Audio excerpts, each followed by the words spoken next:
Hello, welcome to my masterclass. Now, I did a video a while back tracing the origins of the Jebu people of modern day Nigeria, and I got bombarded with emails from people of Yoruba origin who wanted me to do the same thing for their background. So I went and I did that. And so today we are talking about the origins of the Yoruba people, the origins of the Yoruba people. Now, here's the thing, even the term Yoruba is wrong. That's not your name. The term Yoruba is wrong. Like the history of that word, before 1874, there was nothing like Yoruba. That word is a made-up word by a man called Samuel Ajayi Crowther. Samuel Ajayi Crowther was a former slave rescued by the British from the Portuguese, taken to Sierra Leone, and then trained, and then he was given the charge by the British colonial authorities in Nigeria at that time to come up with a name, an ethnic name for the people now called Yoruba.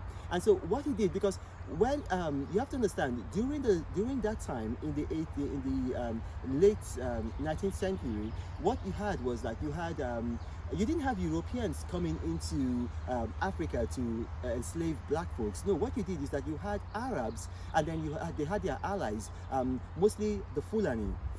Now, it doesn't mean that Fulanis are bad people. No, it's not.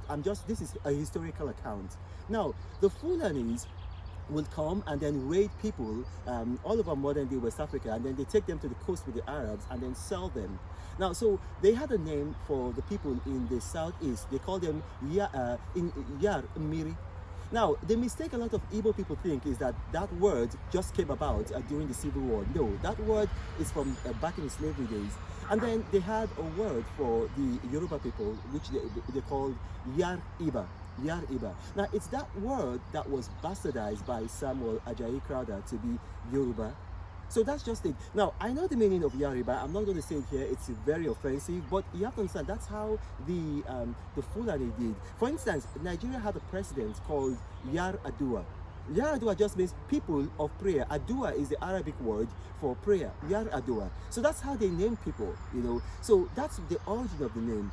Before then, what you had was the name of the language. The name of the language is Edekiri, but the name of the people is Omoluabi. Now, that word Omoluabi actually comes from Omoti Oluiwabi. Now, ask yourself, who is Oluiwa? Oluiwa literally means Lord of character. And Oluiwa, the original Oluiwa, is Noah in the Bible. Now, if you read Genesis chapter 6, if you start from verse 5, you will see that at a point, God wanted to destroy the whole world because the imaginations of the heart of men was constantly evil. But he found one man of character. That man was Noah. And hence the name Oluiwa, Lord of character. Now, Omo Ti Oluiwabi means the children, the child that Oluiwa, that's Noah, gave birth to. And you have to understand, the Yorubas, if you go to their ancient folklore, and here's the thing, I'm not just telling you what I guess, I'm telling you what I researched. I went to the palace of the Oni of Ife. I went to the palace of the Alafi of Oyo. I went to the palace of the Alake of Ebaland. I went to the Soul of Ogbomoso, and I went to other monarchs. And here's what the thing is. Yeah, the grandson of Noah is actually the literal father of the Yoruba race. And that the grandson, because you see, Noah gave birth to 3 sons. He gave birth to Shem, Japheth, and Ham. Now, Shem is the father of the Semitic people. So if you are Hebrew, if you are an Arab, you all came from Shem. Because you have to remember, the whole world was destroyed, and every race that you see on earth came from Noah. So the Semitic people, and this is not a conspiracy theory, it's fact. It's a historical fact. You can research it. Now, Japheth became the father of the Caucasian race and the Asian race, sub-Asian race. Now, Ham is the father of all black people. This is a historical fact. You can actually research it. Now, Ham gave birth to Cush. Now, Cush just literally means black. If you read the Hebrew, because I read scripture in original Hebrew, it's actually Hakusi, the black, Hakusi. So in the English translation of the Bible, they call it Cush. Now, Cush gave birth to Nimrod. That's how they call it if you read Genesis chapter 10, verse 8. But the name is not Nimrod. When they translated the Bible to English and European languages, they changed the name. If you ask me, I don't know why. It was wrong for them. The Hebrew name, which you see in the original Hebrew, and don't take my word for it, just research it, is Namurud. Namurud.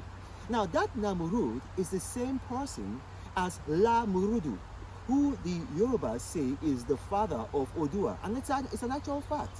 Now you say, okay, La Murudu and Namurud, it sounds different. That's because the Yoruba people interchange N and L.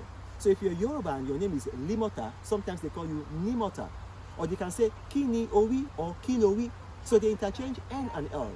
So that Namurud, that you see from Genesis chapter 10 verse 8, is the same person as La Murudu, who gave birth to Odua, the father of the Yoruba race. So now that's the origin. Now the Yoruba people are distinctly different from the Ijebu people. Ijebu and Yoruba are not one race. They are related, but they are not one race. The origin of the Ijebu people comes from Jebus, which you see in Judges 19:11 and 1 Corinthians 11:5.